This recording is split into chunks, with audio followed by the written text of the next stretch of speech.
Welcome to another episode of the Jacob Johnston Show Video Edition.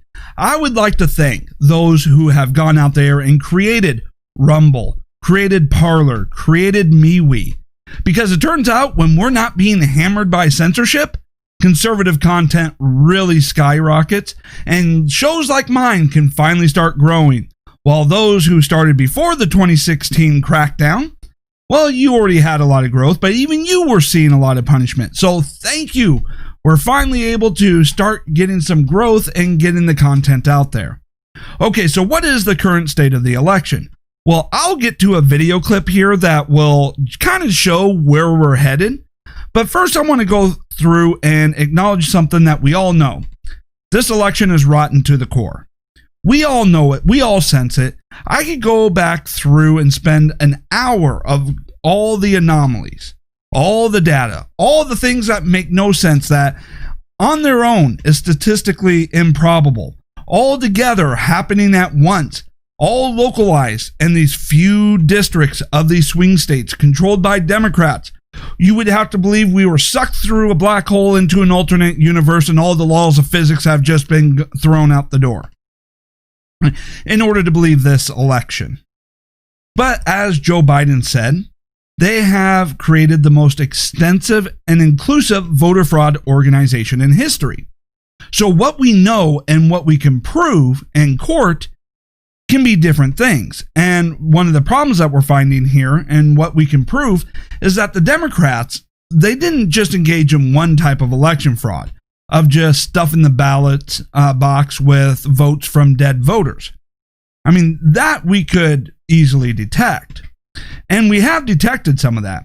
But it's also because since they have gone through and eliminated all election integrity laws, that catching all the different ways in which they cheat a little bit here, cheat a little bit there, is very hard to detect in the time frame that we have. And because we're only catching this little batch over here, this little batch over there, they can always just dismiss the case and go, yeah, well, that is not enough to overturn the results of the election. The only way to overturn the results of the election is to catch all the different ways that they cheated. Now, we know from the post office whistleblower that they were manually backdating the postage stamp. But so once they've manually backdated it, well, all we have is the word of this whistleblower. Yes, he signed an affidavit. And yes, it does give him more credibility when he catches an agent of the post office while he was wearing a wire, trying to threaten and intimidate him. And that's another issue that we have. All the threats and intimidations to anybody who either steps forward and tries to talk about all the election fraud that they witnessed or provide evidence of it, or to threaten our public officials, our elected officials who would dare question the integrity of the vote and even go as far as to threaten their kids. And so is it unreasonable to assume that people who would go through and start burning down businesses and homes and threaten the children of public officials would go through and manually backdate things so that, well, they can claim, no, this came in on time, as they shuffle it into the rest of the pile so that, heck, we can't even figure out which ones are legitimate and which ones are, well, fraudulent, to say the least. And so when they're going off and saying, yeah, but if you just get rid of the ballots that came in after Election Day, that only amounts to 10,000. Well, that's only if they're being honest. That's only if you actually trust that to be an honest count, which I don't.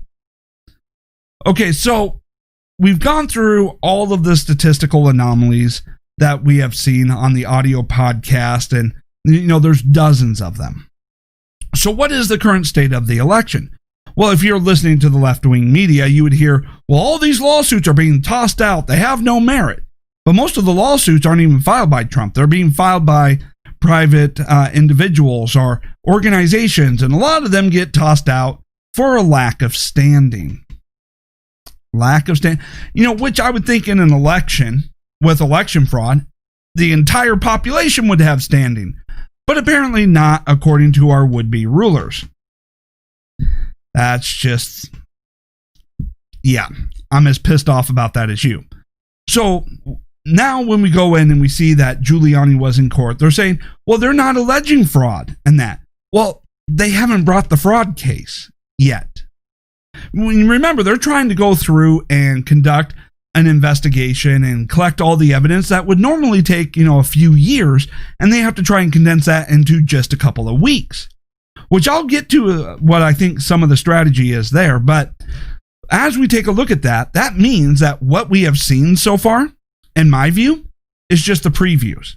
Election day was us arriving at the movie theater, and right now, with the lawsuits that they have filed, we're just watching the previews before the feature film. And a lot of that has to do with, they're chipping away at some of the votes so that as they uncover more and more fraud, it reduces how much they need to find in order to claim it has a significant impact. But I also see this as a way of them trying to stall and delay the certification of the votes while they're wrapping up to cross the T and dot their I's on the big fraud case with Dominion voting machines. Now, there's also a couple of theories here regarding, a little bit of chess playing. And we are getting some mixed results. So before I continue on, let's kind of take a look at something that happened recently. Something that, really kind of gives credence to what they were saying about an international election rigging operation, that will shake the globalists to their core. So let's go ahead and take a look at this clip.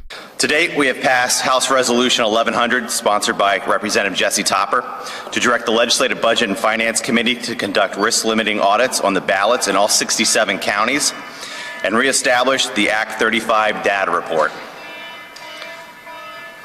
I don't think that's the COVID tracker.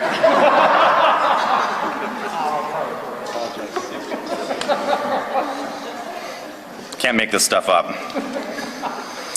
The committee has sent extensive questions to the Department of State and are currently in the process of sending extensive questions to all 67 counties, election boards, to ascertain how they administered the 2020 elections and what issues they faced. Dominion voting systems, ImageCast X and ImageCast Precinct Scanner, are used in the following 14 counties: Armstrong, Bedford, Carbon, Clarion, Crawford, Erie, Fayette, Fulton, Jefferson, Luzerne, Montgomery, Pike, Warren, and my home county of York. This represents 1.3 million people who voted in the 2020 general election, or 19% of the total vote. Dominion Voting Systems has received millions in taxpayer dollars to provide voting systems to Pennsylvania. As you're tuning in today, you're probably wondering why you're not viewing a policy hearing. The committee scheduled a public hearing with Dominion Voting Systems to be held now. The members of the State Government Committee were looking forward to publicly addressing the plethora of accusations of Dominion Voting Systems in a format which would have allowed open and honest dialogue. I was impressed at what appeared to be the willingness of Dominion Voting Systems to address accusations, and it would have put 1.3 million Pennsylvanians who use their machines at ease, including myself. Thinking Dominion was willing to publicly back up their product, which Pennsylvania taxpayers invested millions to purchase and voters entrusted with their sacred ballots, was truly remarkable. I truly felt Pennsylvanians and the nation could get some answers into the truth of the effectiveness of Dominion Voting Systems. Unfortunately, last evening, Dominion Voting Systems lawyered up and backed out of their commitment to the people of Pennsylvania to provide their input in a public format and discuss their voting systems, of which 1.3 Pennsylvanians entrusted. Instead of running towards the light of honesty and integrity, Dominion Voting Systems retreated to the darkness. Why? Why would a vendor of public goods fear discussing their products sold to the public for the public good? If Dominion's products were successful and operated as they were supposed to, why wouldn't Dominion take the opportunity to publicly review its success? How hard is it to say our ballot machines worked exactly as promised and they are 100% accurate? Why, after weeks of accusations, has Dominion Voting Systems not released any analysis of the success of their voting machines to the public in order to stop their accusers in their tracks? If they have nothing to hide, why are they hiding from us? Today, I am saddened to report to the taxpayers of Pennsylvania and the 1.3 million voters who trusted Dominion Voting Systems with their ballots, that Dominion Voting Systems has hung you out to dry and slapped you in your faces. Not only are Pennsylvanians more skeptical, but the actions of Dominion Voting Systems last night have led credibility to their accusers' accusations. To date, the Secretary of State has initiated no plans to address any concerns of Pennsylvanians. A concerning number of Pennsylvanians have lost faith in the integrity of our election process. The elections were conducted above board. The Secretary of State and the Department would be falling over themselves to verify the results and put to rest the mistrust of this election. So that was the Pennsylvania legislature, who was supposed to be having a fact-finding meeting with Dominion Voting Systems. And at the last minute, they backed out and lawyered up. What does that tell us? Well, if you take that, in addition to the fact that Dominion employees are scrubbing their LinkedIn profiles, and there are some reports, I'm not able to verify, that they are starting to close down some offices and starting to scatter, they're running scared. Now, why are they running scared? Is it because President Trump has what he says he has? Or was it because Trump and his team engaged in a bluff and caused them to get panic and get sloppy? Again, it's the difference between what you know and what you can prove. Now, Dominion Voting Systems has been accused of rigging elections in other countries as well. In fact, Canada came out and says, yeah, we don't even trust them. We won't use them in our elections. So there comes to be an issue. And then there's all their connections, supposedly having met with members of Antifa. So what I see here is, with the legal strategy of not going into court with the claims of fraud at this moment, could be two things. They don't have anything, or they're just trying to, I guess, delay until they're able to put together everything that they have into the proper format. Now, with all the things that they've said, maybe they know it, but they didn't have the evidence, right? This is one of those theories I'm putting out there where if you believe that President Trump is one of these 4D double whatever chess player, you know, let's say we give credence to that. Obviously, everything else that has gone on throughout the presidency, just think about all the other times the media has said, President Trump makes an accusation without evidence. And then later on, after weeks and weeks of the media making that claim, boom, the evidence gets dropped. So I'm willing to give President Trump credibility here, you know, some leeway here, as well as the lawyers that he has, because when you take a look at Sidney Powell, I mean, she's a pretty respectable lawyer. And then you have Rudy Giuliani. I get that a lot of people want to try and make fun of him as he's gotten older. But remember, he took down the mob, right? And yet, if you know the media, you can play the media. So if you didn't have evidence, but you knew something was going on, if you believed in the whole, you know, chess playing aspect of Donald Trump, then what you would do is you would start pretending like you have all the information. You would put down what you know. Even if you couldn't prove it, you'd put down what you know. Release enough information to get the people to panic enough to believe that you have the information. And then watch them make mistakes as they're panicking, trying to cover their trails, and then you can get evidence that way. That is one. Two, he does have the evidence. They have the evidence all along. They did raid the servers over in Germany, and they have everything that they need. And they've released enough to let those who conducted themselves illegally to know that they are caught, and now they are running scared. Okay, that is also a possibility. Do we know which one of those is true? No. Now, while we have seen Dominion go through and run away from this public fact-finding hearing after there was already passage of, hey, let's kind of do a risk-limiting audit of the election, okay, but then we have the other side of the coin, where Trump had invited some members of the Michigan legislature to the White House. They had a conversation, and they came out with a statement that they didn't see any evidence whatsoever that would cause them to change their vote of electors and the certification of the election. So there's kind of a bit of a conflict here, some back and forth, but it really kind of depends, how much belief you have in Trump, considering all the other times he's been right.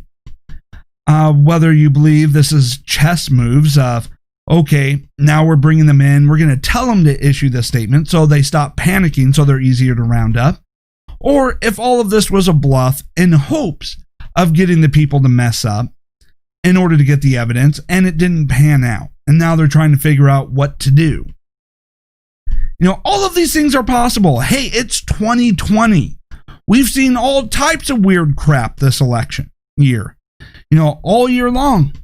We've seen Trump, very incredibly in a 10-month period, go from an outbreak of a new virus to multiple vaccines. And then we've also seen how the left has played politics with COVID-19 and how companies such as Pfizer, who had the vaccine for a while now, withheld the release of that vaccine until just after the election so it would hurt President Trump. So we know there are forces out there that are willing to play politics with everybody's life and engage in very shady behavior in order to undermine this president. We also know that after Trump had ordered the drawdown of troops in Syria, those orders were ignored, and then the bureaucrats blatantly lied to President Trump. So, the deep state having revealed itself, and the deep state being a bunch of bureaucrats with overinflated egos that think they're the ones that actually run the country. Since we've seen all of this, is this, forgot to hit mute. Oh, well, I'll just go with it. I'm not going to edit that out. But we have seen so many things that we never thought would be possible. Levels and depths of corruption that we have never thought possible. That was all proven to have actually happened, that we thought would shake this country to its core. So is it really that hard to believe that with our own intelligence community undermining and lying to this president, and businesses holding back vaccines until after the election, costing the lives of who knows how many people in order to damage this president? Is it really that much further of a stretch that a company may rig an election software in order to get that president that they don't like out of office? I mean, we are dealing with a group of people here on the left that think it's okay to burn everybody's business and homes down if they have a disagreement on tax policy, a disagreement on whether or not, laws should or should not be enforced equally across the board. So if they're willing to do that, and they're willing to, lie to the president from inside our own intelligence community so that they can keep larger military forces because they don't want to wind down wars, it is definitely not outside the realm of possibility that they would rig election machines to do everything that is being accused of. I mean, there's enough anomalies in the data to actually back it up. And we got serious lawyers like Sidney Powell, who doesn't have a history of making outrageous, landish claims that can't be backed up. So it is amazing. So right now, we don't have a declared winner. Joe Biden is not president-elect at this particular point in time, not until either President Trump concedes or the Electoral College casts its votes. And we're all waiting here and trying to figure out what's going on, because let's face it, if nothing else, this is more entertaining than anything Hollywood's put out in the last few years. So, I mean, this would be a great Hollywood script. You listening, Hollywood? This is a great script. Take the accusations and then play it out. So it is very entertaining. Now, when is all of this, when is the Kraken going to be released? Well, we don't know, but I would assume that it would be before the Electoral College vote in December. So all we can do right now is continue to sift through all of the data, all of the anomalies, and take a look at everything that's going on right now, the slight change-ups in the administration. The Federal Election Commission, or the FEC, has come out and said that they believe Sidney Powell, so kind of backs that up a little bit more. gives it even more credibility and weight. Now, do they have any direct information? No. They're just going off of their experience and the things that they have seen. So all we can do right now is just wait. Just wait for the evidence. Just wait until they're ready, that they're done crossing their T's, dotting their I's, having it all formatted, and ready to go in with a rock-solid case.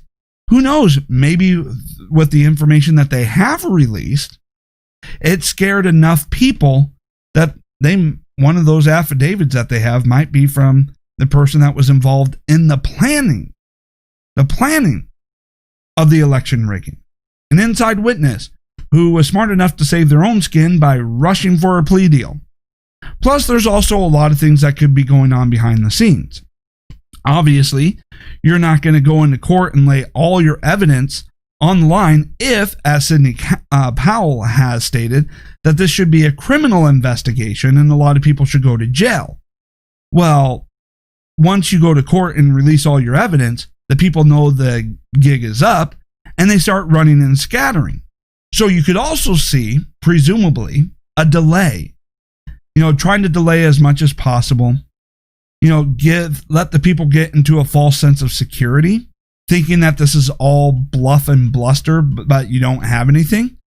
And what we don't see is maybe the going to the FISA courts in order to get the warrants that they need, or mobilizing federal agents to do a quick strike across the country at everybody who was involved in the election rigging scandal.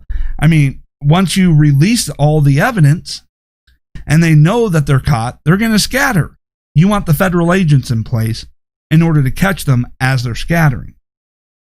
That's my take on it, but I'm not a legal expert. I've never been in the intelligence community, and I don't really know how all that operates. I'm not an expert in law. Okay? This is just me trying to take a look at everything that's going around and piece it all together, just like every one of you. So go ahead, hit subscribe wherever you're watching this. If you're, on Rumble. If you manage to find this on YouTube, I will be surprised. Hit subscribe on BitChute. And I have no hope that you'll ever find this on Facebook. I mean, let's just be honest. All right, so hit subscribe, follow, share this, and leave me some comments down below in the video. Let me know what you think. Do you think what I've laid out makes sense if you believe that Trump is this big chess player? Do you think it's all bluff and bluster? Do you think it started off as a bluff and, like a good poker player, got the other side to reveal themselves? I don't know, but the only thing we do know is that Dominion is definitely not wanting to come out into the light. They're not wanting to answer any questions before any state legislatures. And the moment you start putting forth, audits and, and all of that, they're suspiciously running. We'll see how everything pans out. It will either be Donald Trump on January 20th being inaugurated to a second term, let's please hope, or it's going to be Joe Biden and we're going to be going through a complete and total nightmare as we see the country and the world descend back into the chaos and complete cluster. I'm going to censor that, that it was in when Obama left office. Will the Middle East, which is finally breaking out in peace, devolve back into never-ending wars? Likely under a Joe Biden administration. Will the economy go back to just limping along on its last leg rather than seeing all of the economic prosperity? Yeah. Will we see further encroachments and destructions of our constitutional rights, and as they try to march us into, a complete overthrow of democracy? Yeah, we'll see that. Will we end up debating over the next few years whether or not we're going to have to take up and exercise the Second Amendment rights? That depends. That depends on how much we can prove about this election and just how much more tyrannical can they get. Because let's face it, I am losing my patience with the lawlessness and the basic, use of terrorism in order to get the country to bow down to their demands. All right. So don't forget to hit subscribe, hit the notification bell if the platform you're on has that bell, so that you never miss an episode. And don't forget to subscribe to the audio version of the podcast. Now, this is what the cover of the audio usually looks like. But for this particular point in time, just flip that flag upside down for distress and put Joe Biden on there with a do not enter sign and the stop the steal. Until we figure out how this ends up, that's how the podcast cover art will be. All right. Thank you so much for tuning in, and I will be back again soon.